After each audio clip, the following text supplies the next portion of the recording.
So at this meeting, we're going to talk about the Phase III results of the Fitusirán inhibitor study. So this is called the ATLAS-INH study.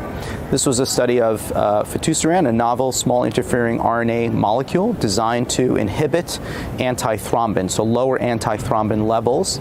And by doing that, it allows the little bit of thrombin that hemophilia patients can generate to be functional and not be inhibited, and provide that way some effective hemostasis. This was a Phase III study. Patients came into the study on episodic therapy, meaning they only treated when they had a bleeding event.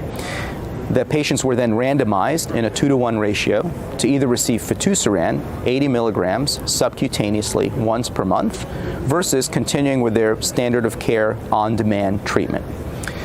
What we found after the 9-month observation period is that patients on Fitusirán had significantly less bleeding than patients who continued on standard of care.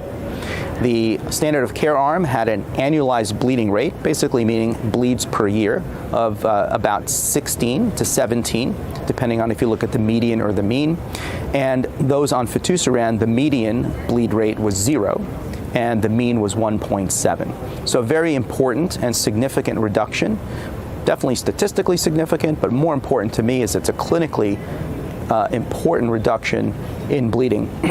More than half the patients had no bleeding events during the trial. In fact, almost 2/3, 65%.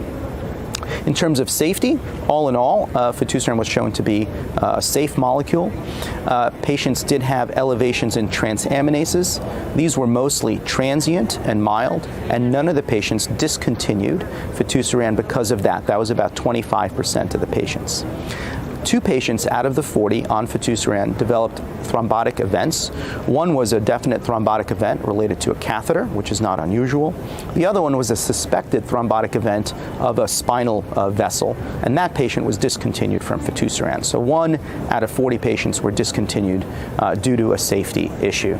So considering how effective the drug was at reducing bleeding in this very difficult to treat population, again, these are patients with inhibitors or antibodies to factor VIII or factor IX, considering how effective it was, the safety issues are relatively infrequent, to the point that we strongly believe that the benefits of a drug like Fitusirán for patients with hemophilia A and B with inhibitors, far outweigh these risks.